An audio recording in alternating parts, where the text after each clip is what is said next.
Okay, so this is the third in I guess it will be a trio of shiurim on prayer. Before I get into the main topic of today's shiur, I want to give a footnote to yesterday's. Yesterday we talked about blessing. What is blessing? How does it work? And I mentioned the Ramban, who says that blessing is always an increase of something that pre-exists. Blessing never is what you say in Latin, English, ex nihilo, or bri yesh me'ayin, something from nothing. It's always something already that's already there, and then it's increased. And the trigger for it to be increased is that a sample of that category should be used in a way that elevates it, spiritualizes it, sanctifies it, and that performance attracts the divine providence of blessing, which then increases its existence.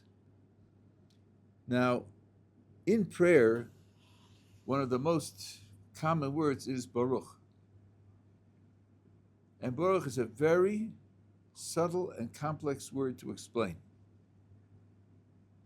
I'm going to mention two of the meanings to show you how they interact with one another, but there are other meanings that I'm not going to go into because there are a lot of different meanings that the word has. The root of the word, Beis, Resh, Chaf, means roughly to bless. A bracha is a blessing. And I think the English concept of blessing is pretty accurate here. A blessing in English, we have a phrase, a blessing in disguise. What does that mean? Something is a blessing in disguise. When does that happen? Something that's good, but it doesn't initially seem to be. Something that's good, but initially doesn't seem to be good. So its being a blessing is that it's really good for you. It's in disguise because sometimes when it first occurs, you don't realize that it will be good for you. So to bless is to give something that will be good for the recipient. What the Ramban is pointing out is that it's not just any kind of gift. It's a gift of increasing something of which there's a already living platform to be increased. Now, when we say Baruch in the prayers, strictly speaking, simplistically speaking, the form of the word is passive. It means blessed. It means recipient of blessing. That's a little bit hard to calculate. We're saying Baruch to Hashem. We're saying you are blessed, which would mean you are the recipient of blessing, which would mean something like someone gave you something that's good for you. That's not an obvious thing to say about the infinite, unlimited, all self-sufficient creator. But that's one meaning the word has, and Nefesh Chaim talks about this, that I have to see how it applies. Another meaning the word has is the exact opposite, being the source of blessing. Similar to Rachum, which means merciful, and Chanun means gracious. Rachamim is mercy, and Rachum is someone who practices mercy. Chanina is grace, being gracious to someone. Chanun means someone who practices being gracious to another. So, on those grounds, Baruch would mean the source of blessing, which is what the Rashba and the Ein Yaakov says. Oh, 1 second, I've got to turn this back on.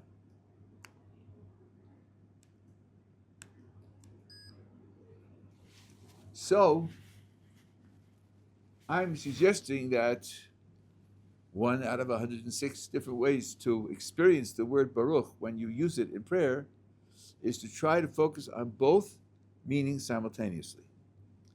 And I'll explain how to do that, and I think you'll see that the single word, encapsulates a relationship between us and the Kadosh Baruch Hu, which is a very deep description of that relationship. So,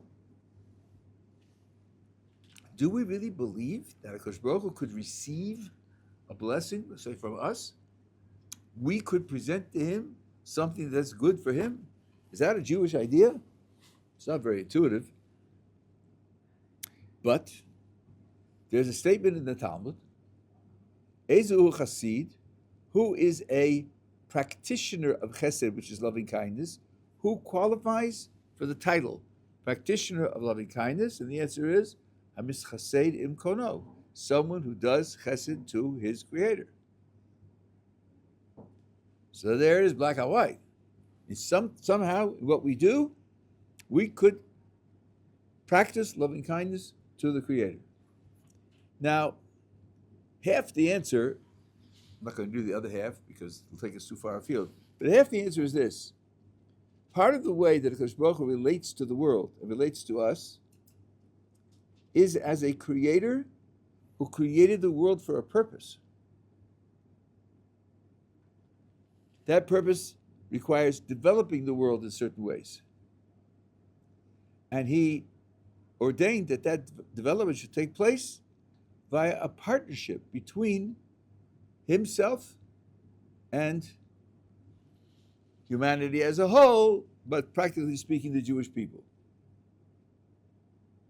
Which means he invited us into a partnership with him in perfecting the creation.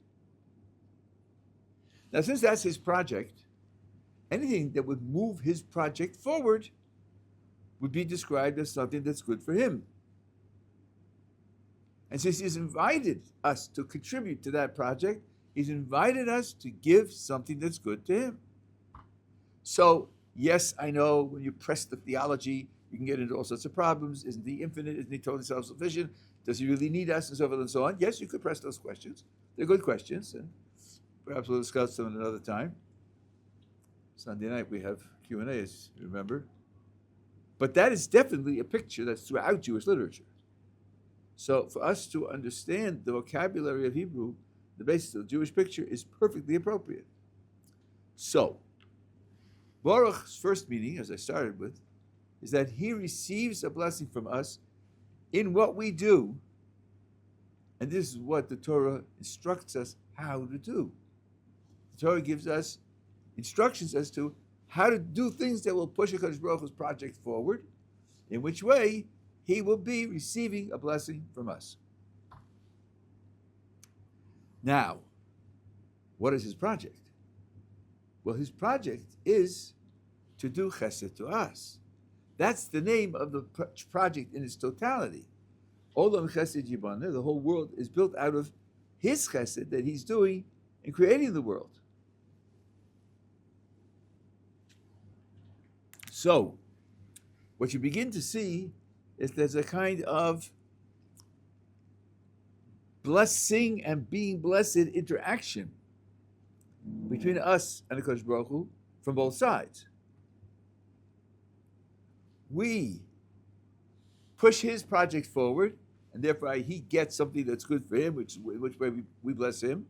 And his project is to give good to us. And that is what the result is. By pushing that project forward, we receive the good that he wants to give to us. So we are blessing him, and he's blessing us. And indeed, a great deal of what the Torah requires us to do, maybe in a certain sense all of it, I'm not quite sure, but a great deal of it, at any rate, is to prepare ourselves, to put ourselves in a position where we'll be able to receive the good that he wants to give us in the world to come. That's how we're pushing his project forward. Since his project is to give good to us, when we develop ourselves in such a way as to be able to receive that good, that's the way in which we make his project succeed in the end. So when you say Baruch in the Tefillah, it might be worthwhile, instead of saying it in the 35 milliseconds it takes to say it, to dwell on it, let's say, for 2 seconds, and think, I'm doing what I'm doing in order to help him succeed in his project of wanting to give good to me, especially in Olam Haba. That means it's a project, it's a relationship of mutual blessing. That's the point that I want to bring out. That's the fundamental relationship between God and the Jewish people. Okay, that's a footnote to yesterday's shir. Now, the past 2 days we talked about 2 different levels of petition. There was a totally selfish petition. Please give me X because I want X because I'll enjoy X. And we said the spiritual value in that petition was recognizing that God runs the universe, that His providence is what causes things to happen. That's why I'm asking Him for what I need, rather than simply going after it without asking Him. That's, as we said, a low, immature level, but it is genuine because it's really true that He is running the world and He wants us to relate to Him. The second level was where I'm asking only for things that I could use to serve Him. That's a much more mature level spiritually. Indeed, it's a level that I think everyone could strive for, and everyone who achieved that and achieved only that would have done something very, very good. I think his life would be considered a success. The third level I'm going to describe is very exalted, and one should push oneself as far as one can, but if one really identified with being a servant of Hashem, so that the only thing you ask for, the only thing you're hoping for is more means to be able to serve Him, then you'd be on an extremely good level. And if I consider my mental map of the world, so in the first level, I am in the center of the picture. I'm really the focus of the picture. It's just that I want X. And on my own, by myself, I might very well not get X. So I ask God for X. God is at the periphery. His part of my picture is when I need something, I know where to ask. But I'm definitely the center of my own picture. That's why it's so primitive. That's why it's so immature. The second level might put Hashem at the center of the picture. I'm dedicating my life to serve Him. We're not equals, obviously. I regard Him as having infinitely more importance than I do. But I'm in the picture on my own.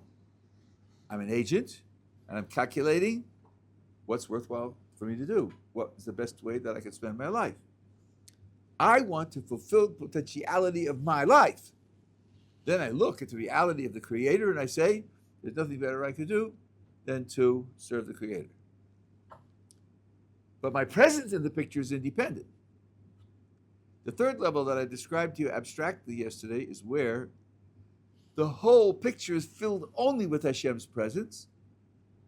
That is to say, only He determines the whole of the map. If He, for whatever reason, wants certain things to be on the map, they'll be on the map, but they're only there because He wants them. They have no independent standing. They have no independent value or status. I want to give you an example of what this means. 2 examples. When I guess I was 8 years old. I don't remember the story, but my father told me that this is what happened. Every Sunday morning, he used to take my brother and I for a trip on an adventure. And it was quite enjoyable. We look forward to it. One Saturday afternoon, I was playing with a friend in the neighborhood. My family wasn't religious. And he said to me, how about coming over to my house on Sunday? And this is what I heard later. This is what I said. You know, I would love to come to your house on Sunday, but my father thinks he has to take us on an adventure on Sundays, and I hate to disappoint him. Now let's figure that out. I enjoyed the adventure. That Sunday morning, I probably would have preferred to play with my friend. So I said to my friend, I don't want to disappoint my father in his project of making me happy. So what's my attitude towards the trip? I'm going to be happy on the trip. He really is going to give me pleasure on the trip. But I'm going to go to receive the pleasure because that's what he wants. It's because I want good for him that I'm preparing myself to receive the pleasure he wants to give me. That means it's his desire to give me pleasure that's running the whole interaction. That's the starting point, and that's what determines the interaction. And I want to service his desire to give me that pleasure. That's what I would call filling the map with the other. I'm in the map here only because my Father wants to give me pleasure. So therefore, I'm there to receive the gesture that he wants to give to me. Now, in a certain sense, that's the same thing as what I was talking about a moment ago with respect to pushing forward HaKadosh Baruch Hu's project. And I mentioned this also, the name of the Nefesh HaChaim, the other day. What about the world to come? The world to come is the most exquisite, indescribable pleasure that anyone could possibly think of. Now, you can't imagine it, but think of. If I really took that seriously, if I really thought carefully about it, I would be filled with desire to have it. And I should be. The Rambam says explicitly, you should desire the world to come. I mean, here's the way I think Rav Dessler describes it. Think of all the things that you enjoy. I mean, I hope you enjoy Beethoven and a good steak and winning a competition and receiving goodwill and the love from other people and according to King Solomon, loving other people, which is more precious than being loved by other people. You can think about that. Think of all the good things that you enjoy. Well, certainly there are things that other people enjoy that you don't. Like, I don't know, jousting or spearfishing or, I don't know. Taxes. Huh? Taxes. You enjoy taxes? You mean making out tax forms for other people and getting paid for it? Or something like that. So now imagine all the things that other people enjoy. Take all the things you enjoy and all the other things that 8 billion people enjoy, like sitar music or something. Wrap them all into one. Imagine an experience that combines all of those pleasures in one. But of course, each of those pleasures has a certain intensity. Now, ramp up the intensity of each one as high as possible and combine them all together. Rav Dessler says, now you've achieved a position where you can't even begin to understand the world to come. The world to come is unimaginably beyond that. I think if you took that description seriously, you'd be impressed. If somebody offered you a ticket, you'd probably spend more than $100 on the ticket, if that's what you were buying. So, this is the kind of pleasure that's available to us for the world to come. And the Rambam says in chapters 8 and 9 of the laws of Tshuva that everyone should have desire for that world. All our prophets and all our wise men had desire for that world. It's just that when you serve HaKadosh Baruch Hu, when you fulfill His will, that shouldn't be your motivation. You should desire it, but not serve Him for that reason. So the Nefesh HaChaim really pushes this idea one step further and says, ask yourself why you desire that position in the world to come. If you desire it just because you're overwhelmed by the description of pleasure, you think, oh, that pleasure, well, of course I want that. Then you're still there independently in the picture. You're there, you want pleasure, this is going to be the most pleasurable thing, so you want it. But what if you said, I want my place in the world to come because that's what HaKadosh Baruch Hu wants for me. That's why I want it. That would be an entirely different picture. This Mesilas Yesharim, the path of the just, I think it's called in English. In the first chapter, starts with the words, a person needs to know what his obligation is in the world. Ma chovaso ba'olamo. What is his obligation in his world? And he says, Kodesh Baruch Hu created us so that through this world we should get to the next world. And therefore, my obligation is to do anything and everything which in this world promote getting to the next world. Notice how he describes it. He describes it as an obligation. At this point, at the beginning of the first chapter of the Mesilas Yesharim, my relationship to the world to come is, well, because Baruch Hu wants me there, so my job is to get there. That's what the Nefesh HaChaim is talking about. It's from a Kodesh Baruch Hu's point of view, not from my point of view. And indeed, in chapter 18, where he describes a person's ideal motivation, your motivation should be to please the Creator. It's just that. Since the Creator wants me in the world to come, my way of pleasing the Creator is to do that which will get me into the world to come. So that's the way of putting a Kodesh Baruch Hu into the center, having a Kodesh Baruch Hu's presence fill the whole picture, and recognizing that I'm there just because he wants me there. Okay so far? Now let's go to the idea of petition. So what will the petition to a Kodesh Baruch Hu look like in that context? Let's take, for example, someone who's ill or worried, and he's in pain. And he's going to ask the Kodesh Baruch Hu, please remove my pain. Here's the way you put it into this framework. There's a verse where Kodesh Baruch Hu says, Imo anochi betzara. I am with him, the Jewish people, in pain. Kodesh Baruch Hu testifies that when we are in pain, he's in pain.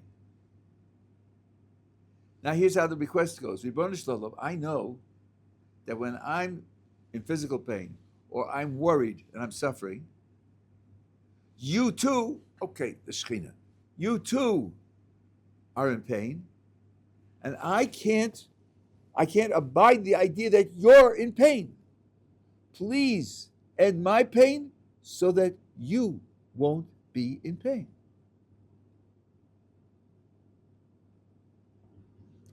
I'll give you another analogy to this, which may be a little bit more intuitive, but this is the idea that we're trying to get to. There's a two-part analogy. First of all, let's imagine poor Ruvain, who really has a taste for bacon cheeseburgers. He knows it's wrong, and sometimes he can go a month or two without the bacon cheeseburgers, but then it gets tough, and he struggles.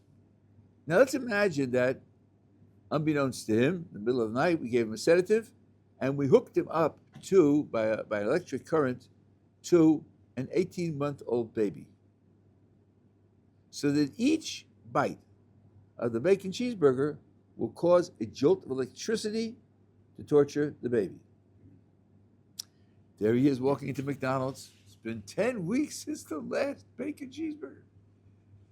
And he's sitting down, and you walk up to him and you say, listen, Ruvain, your situation isn't what it was before. You're connected to that baby. And guess what? I've got a screen. Here's the baby. You take a bite, and she'll scream. He might not believe you. But then when he takes the first bite and she starts to scream, how's he going to feel? I can't do that to a baby. What are you talking about? I just can't do that.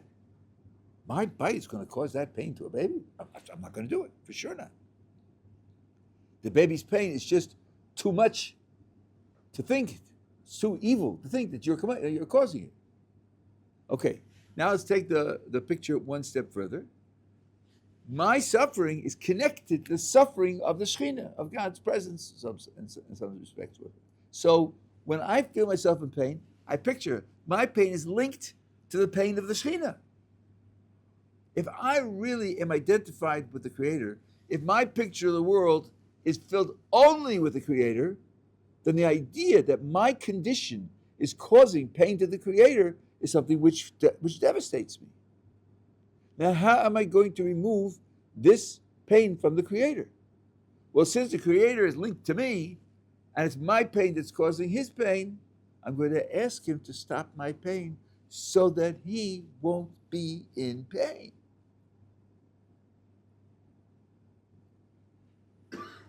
Not because it's painful to me, but because my pain causes that in him. A little bit like what I said when I was 8 years old.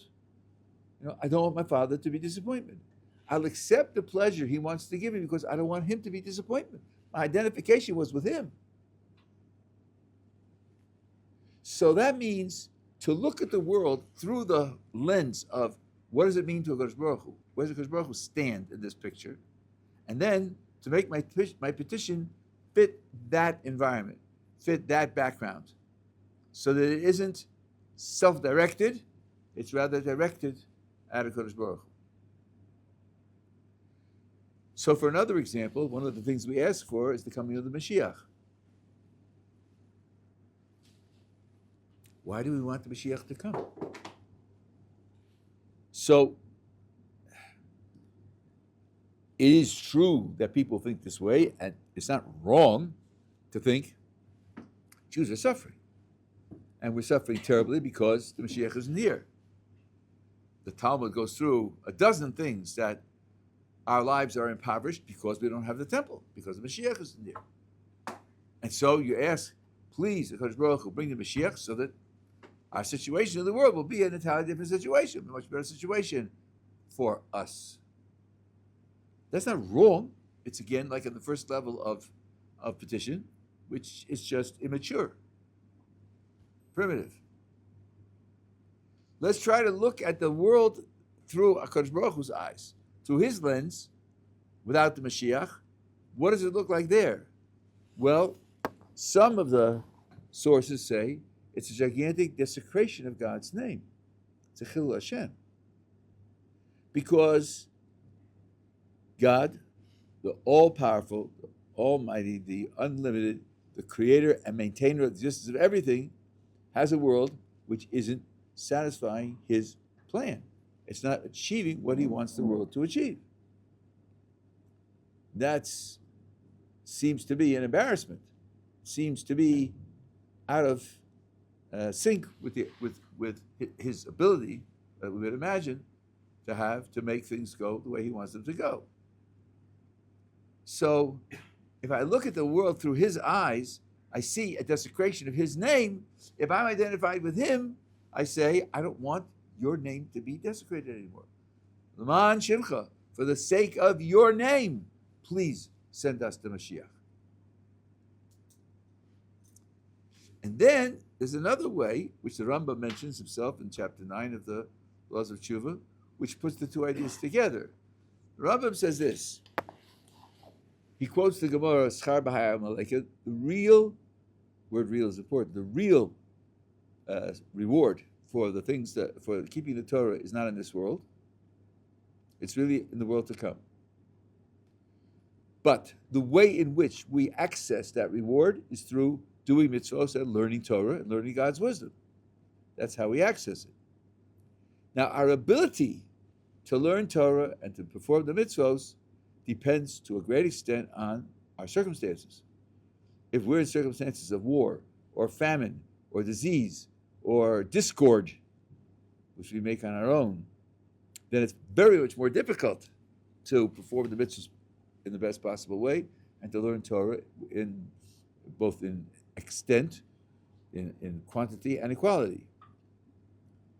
If the world were peaceful, if we had enough and didn't have to worry about sustaining ourselves, if the world appreciated us and supported us, our opportunity to do Torah and mitzvos would be greatly enhanced.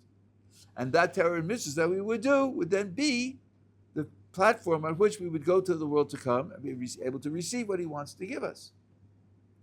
So the Rambam says, when we ask for the Mashiach, we're asking for the Mashiach to bring an era in which the performance of Torah and mitzvos will be made much more available to us. So we will do more Torah and mitzvos. So we'll be able to go into a much richer world to come. So again, I'm looking at it like the beginning of the Mesilas Yesharim from Kadosh Baruch Hu's lens. He created the world so that we would get to the world to come. And the Rambam, 500 years before the Mesilas Yesharim, is saying that the Mashiach's time is the way it presents us with the means by which we can do what's going to promote our ability to get into the world to come. And that's why you ask for the Mashiach. Yeah. So, since the Second Temple, isn't this the greatest time period, the last 7 years, that the Jews have had to actually learn Torah and do mitzvahs? There are more people doing it, not enough, but there's The last how many years? the last several years. Last 5 years, you mean, or last 100 years, or what? 20 years, the growth explosion. Of- Oh, so We have Israel, we never had Israel. We have places like Lakewood, they're just booming. Israel's booming with Torah mitzvahs. It's still not a good percentage of considered all the Jews that are out there. so it's a very tricky time. Lavdil, that famous author, started his book. It was the best of times. It was the worst of times. Dickens. Dickens, yeah. Certainly better than A Tale of Two Cities. We live in a time where there are conflicting impulses, conflicting developments. I think if you think back to the Holocaust and ask, could anybody have predicted the extent of Torah and mitzvahs that we have today, it would be very, very difficult to predict. There were those who felt it's over. The Jewish religion and Jewish history is over. Indeed, there is a story which may be apocryphal, but it reflects the spirit of the times. When the state was founded, a deal was made with the religious party that boys who go to yeshiva won't be serving in the army. Sometime thereafter, someone asked Ben Gurion, "You gave away a whole population of people from the army. Why did you do that?" He said, "It's no problem. In 20 years, there won't be any yeshivas. Judaism's over. Socialism is taking." He represented that Russian school of socialistic Zionism. Socialism is taking over the world. I didn't give anything away. There won't be any of them. Gee, didn't work out that way, did it? Maybe I heard an estimate at that time there were 400 yeshiva students in the whole of Israel. And today, I don't know, there are 100,000 maybe or something. I mean, it's like astonishing. In fact, I saw a figure now, for the first time since they've been keeping numbers, the numbers of children going into kindergarten, most of them are observant. In the total population of the land of Israel, most of them are observant. Times of Israel, who isn't really friendly to us, said, there's discussion now, what's going to happen to the country? And, in 20 years or 30 years, it's going to be a different country. What can we do to prevent that? Like 25 years ago, they brought in a massive influx of Russian Jews, non-religious Jews, half of them were Jews anyway, just to balance the population so that the religious people shouldn't become a much larger percentage of the population. And it worked for a while. But now it's getting very difficult to that. So on the one hand, the explosion, like you talk about Lakewood, with 10,000 students, and the Mir Yeshiva, one yeshiva in Yerushalayim has 10,000 students. No one dreamt of that. On the other hand, if there are roughly 2 million Jews who pledge allegiance to the Torah of Moses, there are another 10 million Jews who don't. So it really is a small minority of the Jews in the world. So it was the best of times and the worst of times, I mean, the amount of Torah scholarship that is coming out, new editions of classic texts every year. How many editions there are of the Talmud, and the amount of minute scholarship, specialized scholarship. 20 years ago, a book was written by a person that I know on the second day of Yom Tov, just on the second day of Yom Tov, a whole book. So there's a lot going on. Then you can talk about quality versus quantity. That's another thing to talk about. But it's not easy to say what the theme of the period is. There are different themes intertwining with one another. It's an extraordinary time. It's extraordinary time. Extraordinary time. You got a question? So, kind of piggybacking off of that, when it comes to like the time of Israel, right? Before 48, clearly for the Jews to have Mashiach, we need to be in Israel. Is that so, or was there a time before 48 where the Jews didn't really care, like the Jews in Poland, Russia, Eastern Europe? Did they really feel the need that like we need our own haven back? Or was it like they believe Mashiach is going to come and I will be in Poland, Mashiach will come, we'll be in Russia? Did they believe so strongly that Mashiach was always going to come? Or did Israel strengthen that belief? I'll tell you, Maimonides says at the end of the Mishnah Torah, when you try to predict the scenario of the end of days, you'll find that there are verses in the prophets that talk about this, but the verses are vague, ambiguous, and contradictory. And Maimonides makes a very, I would say, perhaps surprising statement. There's no oral tradition. So we're thrown back on the verses, and the verses are very difficult to interpret. And therefore, Maimonides says, no one knows how it's going to happen. No one knows how it's going to happen. So I don't think anybody can sign that dotted line that this is what needs to happen.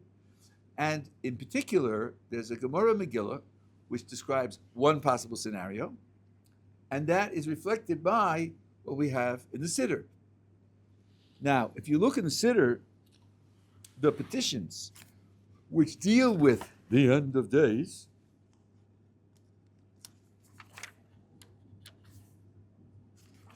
let's just take account of the order. The first one is the ingathering of the exiles. The next is restoration of justice. The third is that slanderers and people who want to destroy us from within should have no hope. After that, there's a blessing on the righteous and the pious and those of us who identify with them. After that is the rebuilding of Jerusalem. And after that is the coming of the Messiah. End. Only at the end. So people who say, Messiah has to do this, doesn't have to do it. If it happens in this order, all these things are going to happen prior to the coming of the Messiah. On the other hand, and this supports what you said, in gathering the exiles is the beginning of the process. On the other hand, there are those verses that describe the Messiah as gathering in the exiles himself. And that would mean you don't need a prior presence in the land of Israel.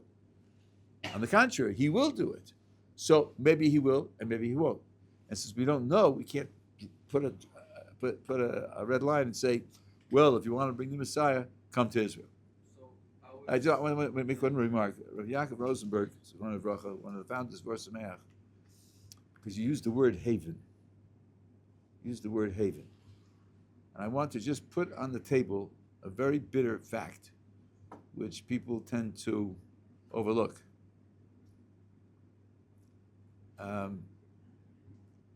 There was someone who said there's a museum in Jerusalem under his name, where what he preached was anti-Semitism is all over the world, and Jews are in danger all over the world, and therefore Jews should come to the land of Israel. So Rabbi Rosenberg said, let's just reacquaint ourselves with a little bit of history. Before the first temple was destroyed, you had a gigantic Jewish population in the land of Israel. And there was a gigantic catastrophe. Babylonians conquered Israel and killed many and deported the rest to Babylonia. Was living in the land of Israel protection against that catastrophe? No, it was not. And when the second temple was destroyed, Josephus says 2 million Jews were killed. How reliable was Josephus? There are different, but a lot of Jews were killed. Living in the land of Israel didn't protect us from that catastrophe. Is it really true that protection from catastrophe depends upon geography? Not obviously. The borders of the land of Israel aren't obviously a haven which will protect us from catastrophe. And if you look from 1948, from the establishment of the State of Israel until now, and ask, where have more Jews, both in absolute numbers and in proportion, been killed because they're Jewish? The land of Israel is the place where more of them have been killed. Because there have been wars here, where thousands of Jews have been killed because they're Jewish. That didn't happen in Chicago. That didn't happen in San Francisco. Even with riots, it didn't happen. Just October 7th, which has been correctly described as the worst catastrophe of the Jewish people since the Holocaust, took place in the land of Israel. So is it really true that you should come here because it's a haven? Doesn't seem that divine providence operates on strict geographical. For certain things, yes, there are blessings here and all the rest, the mitzvahs here mean something different from what they mean elsewhere. But a safe haven to be protected against disaster doesn't seem like that's the story. Even though that's the narrative that gets reinforced all the time when political leaders say, but now we have the state of Israel, Jewish blood isn't free anymore, and they'll be paid back, and we'll trace them to the end of the world, to the end of the earth. That's revenge. But the revenge isn't stopping the deaths. So I think one has to be careful with this idea of that this is a haven and everybody should come here because it's a safe haven. It's not obviously borne out by the facts. And Yeah. then just kind of what I wanted to know too is more so before 1948, what was, I mean, if you can assume it or what it was like, the theme of it, what was like the ideology of the people that were before in Israel, right? They were living in Europe and so on. What was their belief of, like, how strongly did they believe? Because now the theme kind of is like Mashiach is on our doorstep. It's happening, at any time. Like we're here, right? But then, what was it like to them? How strong was the idea of Mashiach and that happening for the Jewish people? So first of all, I'm not sure that description of where we are now is quite accurate. There is in the Talmud the statement of a 6,000-year limit. We're still 200 plus years from that limit. So 15. he's on the doorstep, and he's like, I hear his footsteps coming up the path. 200 years is not a short time. A lot can happen in 200 years. So I don't think that would be quite. Now, hoping for Mashiach, that's been a Jewish hope, certainly for 2,000 years. And really, since we received the Torah, Yeshivat Shiloh, the pasuk in the Torah, that's the ultimate success in remaking the world. So, of course, we've been believing in it and living with that idea for thousands of years. No one's belief in that wavered. No one's belief in that. But the question is, what does that say about coming and living in the land of Israel before the Mashiach comes?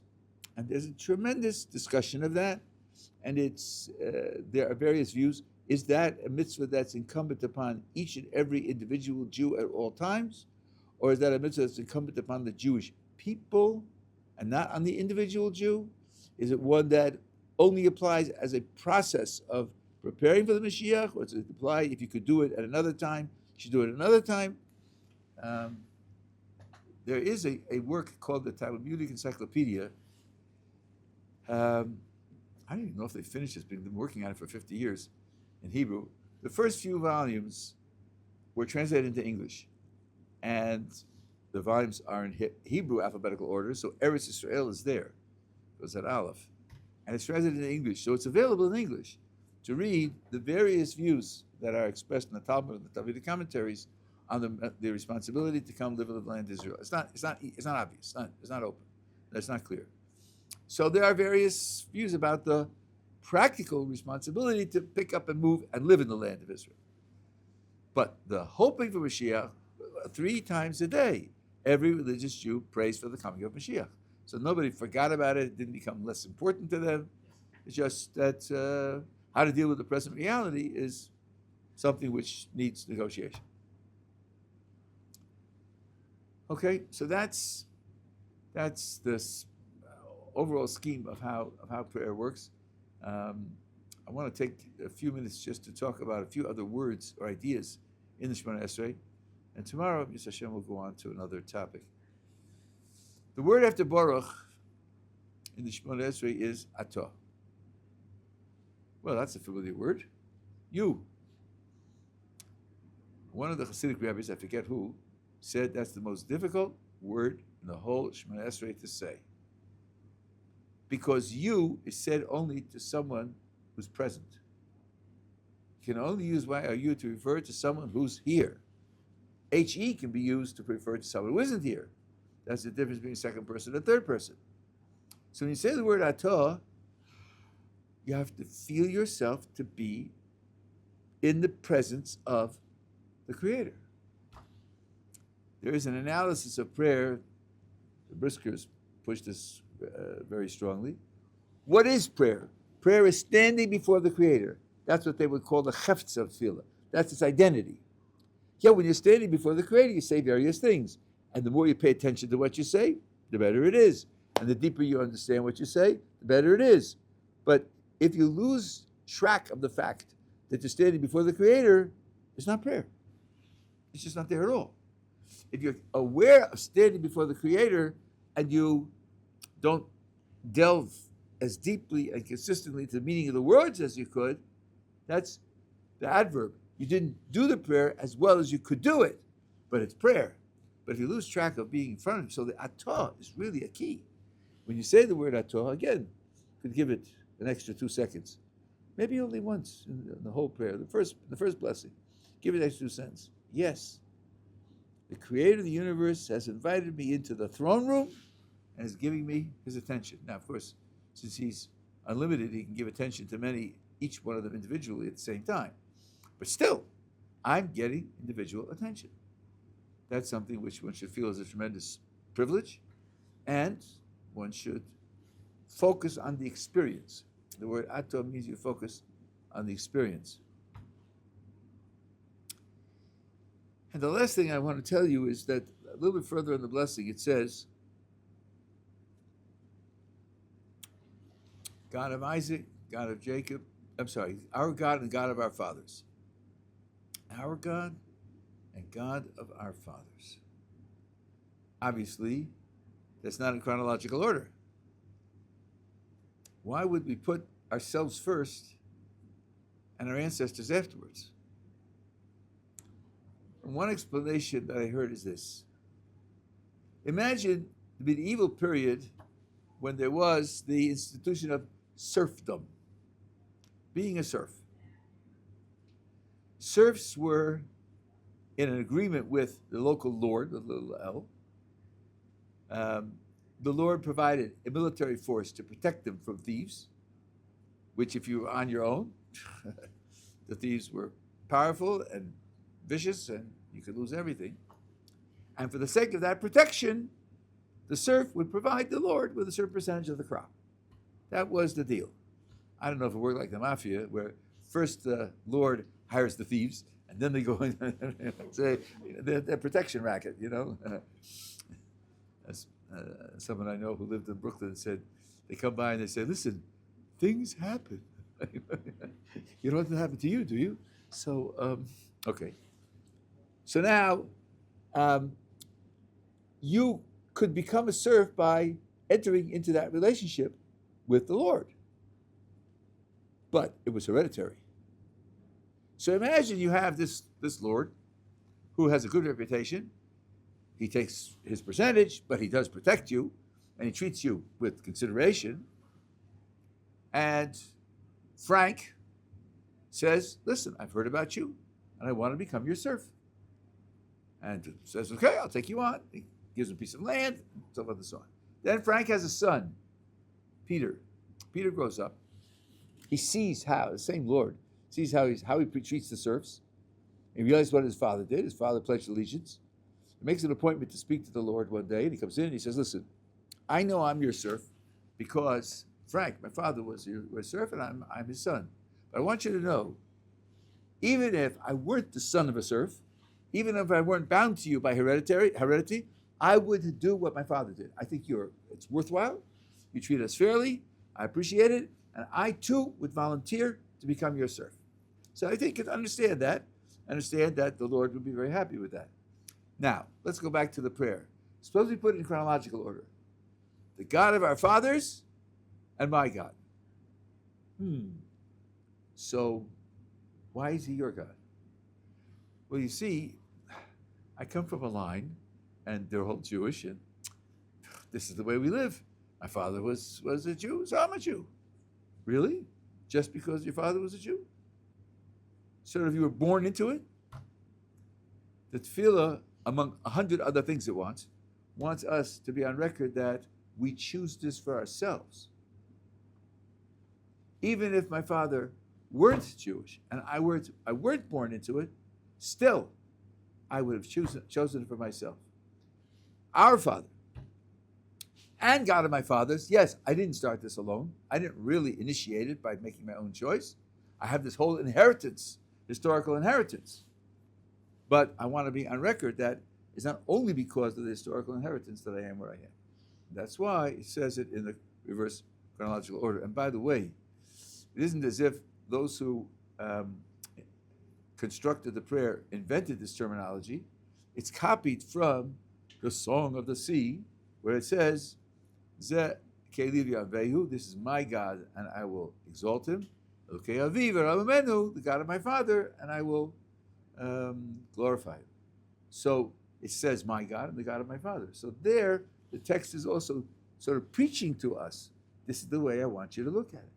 First look at God as your God, and then look at him as the God of your fathers, from which you get all of the understanding and resources to be able to relate to God, but the choice should be a choice of yours on your own. Okay? This is an example. The tefillah is extremely well thought out. It's very deep, and almost all the phrases in the tefillah come from the Tanakh. They come from prophecy. So it has the prophetic stamp on it going all the way back. That's why it's worthwhile to study prayer. And there are many books, a number of books in English, which go through the words and give just basic understanding of the words. The notes at the bottom of the article Siddur also do that, and there are others as well.